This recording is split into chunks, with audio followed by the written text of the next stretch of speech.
Magandang araw mga kababayan.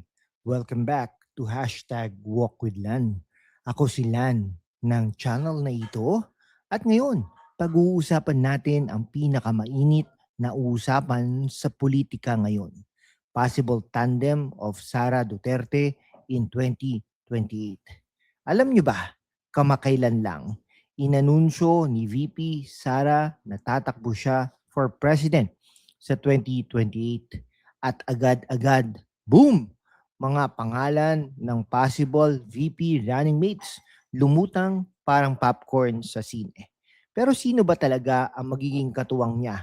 At bakit importante ito sa atin, lalo na sa mga kabataan at OFWs?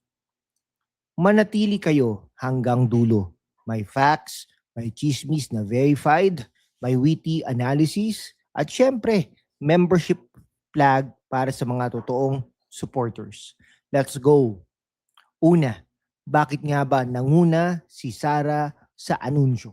Sa 2022, mga kaibigan, unity team sila ni Bongbong Marcos. Syempre, dahil Sara, landslide win sila.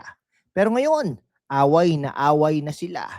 Impeachment complaints, corruption allegations, ICC issues sa tatay niyang si PRRD. Early declaration ba kamo? Strategy yan para mag-build ng momentum, mag-recruit ng allies at i-pressure ang kalaban. Sa politika, ang unang lumabas, madalas unang natatalo or unang nananalo. Pero critical tayo dito ha, may risk din ito. Pwede siyang maging target lalo na ng impeachment.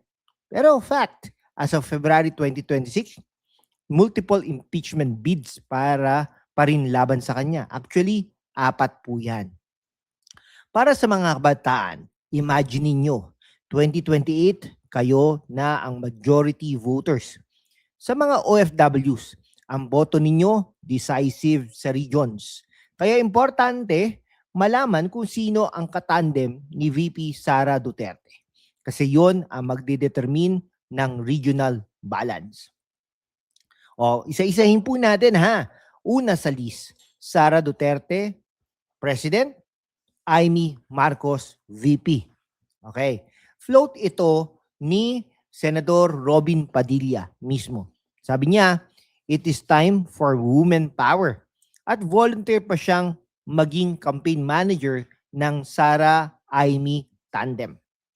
Ang pros nito, syempre, ang North dyan, si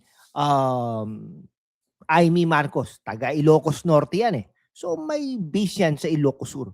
Pero nung nakaraang eleksyon, muntik pa siyang matalo. Pang-12 siya eh, 'di ba? Kaya lang dinala nga siya ni VP Sara Duterte. Siyempre, plus South.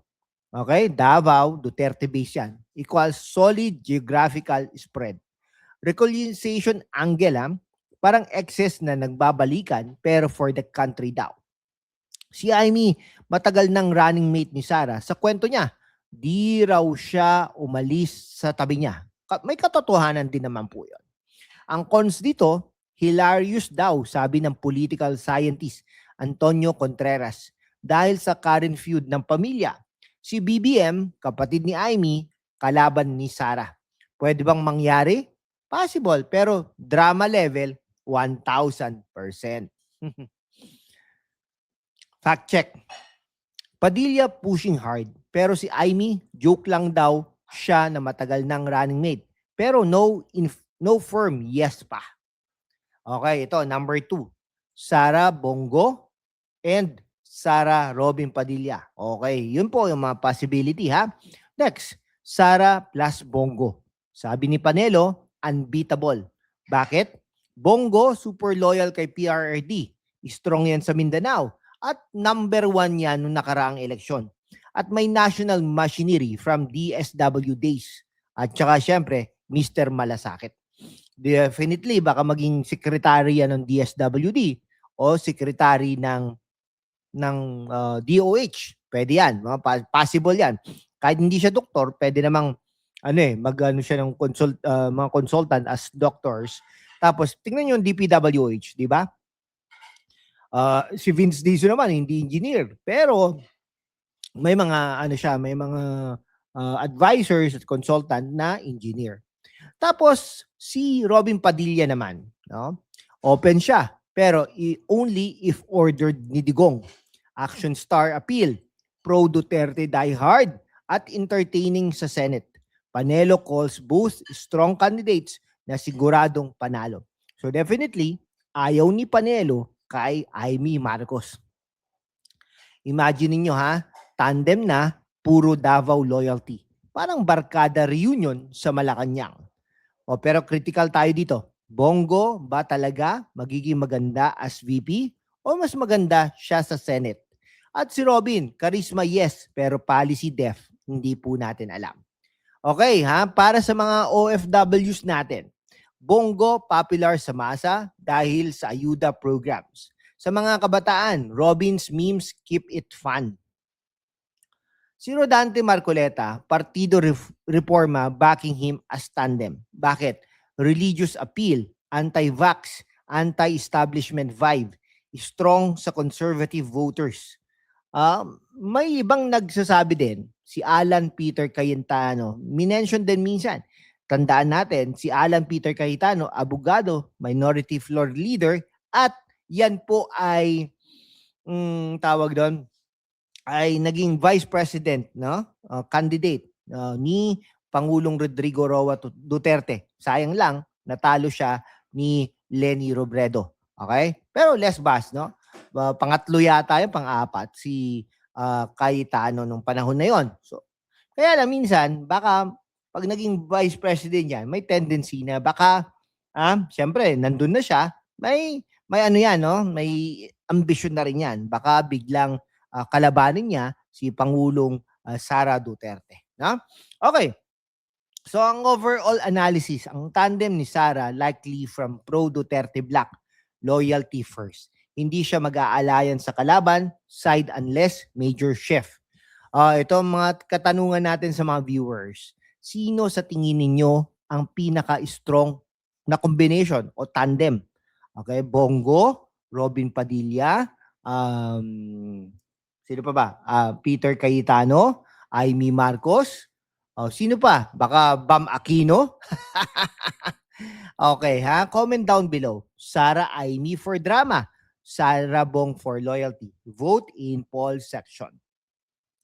Okay, ha? Ito, intellectual part tayo, no? Sa Philippine politics, tandem is king. 2022, unity proof, balance, regions, personalities. Pero critical naman tayo, no? Sino man ang VP, magiging check and balance ba o puppet lang? Ito po ang nakikita natin. Risk for Sara, impeachment ongoing. Pwede siyang ma-disqualify. ICC shadow sa family. Pero supporters say she can undo damage from current admin. Para sa atin, huwag tayo mablind sa personality. Tignan ang policies, economy, foreign relations, US versus China tilt, corruption fight. Sa mga kabataan at OFWs, deserve facts, not hype. Mga predictions ko ha, Sara Amy has buzz, pero unlikely dahil sa Marcos feud. Sara Bongo, most realistic, loyal at balance. Pero 2 years pa, maraming mangyayari. Surveys change, alliance shift. Mga kaibigan ano ang ideal tandem para sa Pilipinas? Ano ang priority issues nyo sa 2028? Drop in comment section.